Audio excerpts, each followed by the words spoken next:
99% लोगों को इस बात का पता नहीं है कि आयुर्वेद में बहुत सारी बीमारियों में दही को पथ्य लाभकारी बताया गया है। कौन कौन सी है वो बीमारियां, एक एक करके इस वीडियो में आज हम बात करेंगे। तो चलिए दोस्तों, इस वीडियो की शुरुआत करते हैं। इस वीडियो को दोस्तों मैंने 4 अलग अलग हेल्थ कैटेगरीज में डिवाइड किया है और पहली कैटेगरी के बारे में हम अब बात करेंगे जो है रेस्पिरेटरी और इम्यून सिस्टम डिसऑर्डर के बारे में। और इसमें पहला आता है खांसी। अगर आपको सूखी खांसी है, स्पेशली ड्राई कफ है जिसमें बार बार खांसी आती है, फेफड़ों में दर्द होता है, तो उसमें दही खाना पथ्य लाभकारी बताया गया है। इसका कारण ये हो सकता है जो दही है वो वात दोष को शांत करता है, चिकनाहट देता है, ल्यूब्रिकेशन देता है, जिससे जो खांसी के अटैक होते हैं वो धीरे धीरे शांत होने लगते हैं। फिर आता है दोस्तों, अगर आपको सांस लेने में दिक्कत है, परेशानी होती है, जिसे श्वास रोग भी बोलते हैं, और इसके बहुत सारे कारण हो सकते हैं, और इसमें भी जो दही है उसका उल्लेख मिलता है। खासकर बकरी का जो दही है वो सबसे अच्छा माना जाता है इस बीमारी में। फिर आता है दोस्तों पिनासा रोग। ये मॉडर्न वर्जन है क्रॉनिक साइनोसाइटिस का, जिसमें नाक ब्लॉक रहती है, सिक्रेशन निकलती है तो उसमें बदबू भी आती है, नाक से आपकी जो स्मेल की पावर है वो कम हो जाती है, भारीपन महसूस होना आंखों के आसपास, सिर के आसपास। और ऐसे में भी दही का वर्णन बताया गया है खाने के लिए।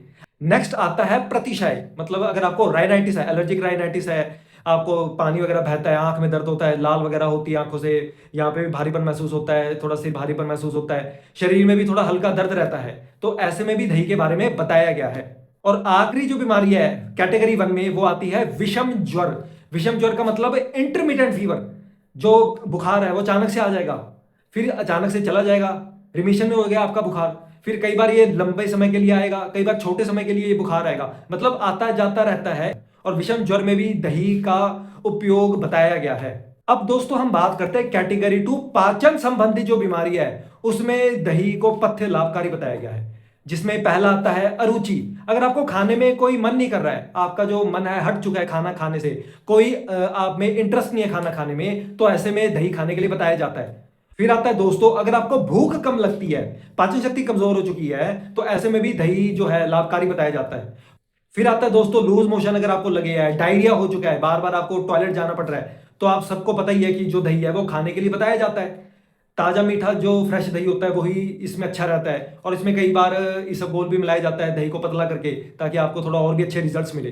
फिर इसी से मिलता जुलता है, अगर आपको दस्त लग गया है, लूज मोशन लग गया है, साथ में लेकिन खून आ रहा है, ब्लड आ रहा है, कम आ रहा है, कई बार ज्यादा आ रहा है, या फिर अगर आपको अल्सरेटिव कोलाइटिस है, बार बार मोशन आ रहे हैं, आपको खून भी गिर रहा है, तो ऐसे में भी जो दही का सेवन है वो अच्छा माना गया है, लाभकारी माना गया है। और खासकर बकरी का जो दही है वो ऐसे केसेस में सबसे अच्छा है गाय और भैंस के दही के मुकाबले। और अब आता है आज की जो मॉडर्न बीमारी, ग्रहणी रोग, इरिटेबल बाउल सिंड्रोम आप इसको कह सकते हैं, जिसमें कई बार आपको दस्त लग रहा है, कई बार कब्ज हो रही है, जो स्टूल का शेप है वो ठीक से नहीं आ रहा, कभी पतला आ रहा है, कभी टाइट आ रहा है, कभी पेट में दर्द हो रहा है, कभी भूख ठीक से नहीं लग रही है, पेट फूल रहा है, ये सभी सिम्टम्स इरिटेबल बाउल सिंड्रोम के अंदर आ जाते हैं। और ऐसे में दही का सेवन काफी लाभकारी माना गया है।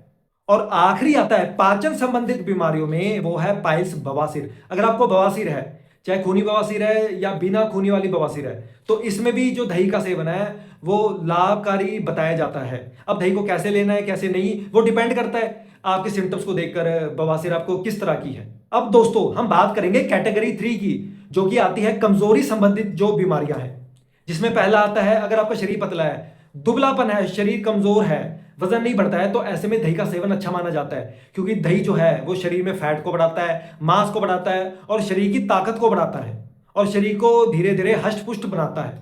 फिर आता है अगर आपके शरीर में रूखापन बढ़ा हुआ है, ड्राइनेस है, आपके त्वचा पर ड्राइनेस आपको दिख रही है, बाल सूख रहे हैं, आपकी नाक के अंदर जो पपड़ी है वो ज्यादा सूख रही है, और जो मल है वो हार्ड आ रहा है, टाइट आ रहा है, तो ऐसे में दही का सेवन अच्छा माना जाता है, क्योंकि दही चिकना होता है, स्निग्ध होता है, और ये क्या है, शरीर से वात दोष को शांत करता है, जो कि मुख्य कारण होता है आपके शरीर में रूखेपन का। तो दही का रेगुलर सेवन करने से जो शरीर में ड्राइनेस है वो दूर होती है। फिर आता है दोस्तों, अगर आपके शरीर में वीर्य कम बनता है, जितना चाहिए उतना भी नहीं बनता है, इस करके संतान प्राप्ति में परेशानी आती है, तो दही का जो सेवन है वो अच्छा माना गया। इससे क्या होता है कि जो वीर्य है वो अच्छा बनता है, वीर्य में गाढ़ापन भी आता है, फर्टिलिटी भी थोड़ी इंप्रूव होती है, और जो आपका प्रजनन तंत्र है, रिप्रोडक्टिव सिस्टम है, उसको भी ताकत मिलती है, और इससे क्या है कि स्टेमिना भी थोड़ा इंप्रूव होता है। अब दोस्तों हम बात करेंगे लास्ट कैटेगरी, कैटेगरी 4 की, जिसमें कुछ मिसलेनियस बीमारियां आती है। जिसमें पहली आती है कि जो महिलाएं हैं उनके जो पीरियड्स है वो आते ही नहीं है या फिर बहुत कम आती है। तो ऐसे में दही का सेवन बताया जाता है लाभकारी होता है। इससे क्या है कि धीरे धीरे फिर पीरियड्स आने लगते हैं। ये शायद सबको पता ही होगा कि जो दही है वो निद्रा नाशक है, नींद लाने के लिए अच्छा है। नींद की अगर बीमारी है, नींद ही नहीं आती आपको, वात दोष बढ़ गया है ज्यादा आपके नर्वस सिस्टम में, तो जो दही है वो वातनाशक है, जिस करके वो नींद लाता है, नींद को बढ़ाता है। और कुछ लोग रात को दही का सेवन करते हैं डिनर के बाद, जिससे नींद आती है। हालांकि नींद तो आ जाती है लेकिन वो सही तरीका नहीं माना जाता, क्योंकि रात को दही का सेवन नहीं करना चाहिए। ये एक स्पेशल बेनिफिट बताया गया है आयुर्वेद में दही का। जब महिलाओं में 4th मंथ की जो प्रेगनेंसी आती है उसमें दही का जो सेवन है वो लाभकारी माना गया है। फिर आता है दोस्तों, अगर आपको पेशाब करते समय दर्द हो रहा है, जलन हो रही है, पेशाब जो है वो खुल के नहीं आ रहा है, तो ऐसे में भी जो दही का सेवन है वो लाभकारी माना जाता है। क्योंकि जो दही है उसमें एक तो अच्छे प्रोबायोटिक्स होते हैं, और दही में जब पानी मिला के आपको बटर मिल्क दिया जाता है तो उससे क्या है, ये डायूरेटिक का काम करता है, जिससे पेशाब खुल के आता है, दर्द कम होता है, जलन भी कम होती है, और जो भी कुछ सिम्टम्स होते हैं यूटीआई के उससे भी आपको आराम मिलता है। और लास्ट आता है इस कैटेगरी में दोस्तों, वो है वात वाली दिल की जो बीमारियां हैं। अब वात वाली जो दिल की बीमारियां, जैसे कि कई बार आपको दिल में ज्यादा अकड़न महसूस होना, कंजेशन भारीपन नहीं महसूस होना, कई बार दिल में खालीपन महसूस होना, जो दर्द होगा वो चुभने जैसा दर्द होगा और फैलेगा, कभी इधर आया कभी इधर चला गया, कभी आ रहा है कभी जा रहा है, और जो दिल की धड़कन है वो बढ़ जाती है। ये कई बार टेम्पररी होती है या फिर क्रॉनिक बन जाती है, लंबे समय के लिए ये बढ़ी रहती है। और ऐसे में भी जो दही का सेवन है वो लाभकारी बताया जाता है। तो ये था दोस्तों आज की इस वीडियो में, मैंने आपको कुछ बीमारियों के बारे में बताया जो आयुर्वेद में बताई गई है, जिसमें दही का जो सेवन है वो बताया गया है। अब आपका सवाल यही होगा कि फिर दही को कैसे खाया जाए। नॉर्मल दही देखो ऐसे डायरेक्टली नहीं खा सकते। आपने नॉर्मल दही ले लिया, जो भी मैंने बीमारी खाई बताई है, आप उसमें खाने लग जाएंगे तो आपको नुकसान हो सकता है।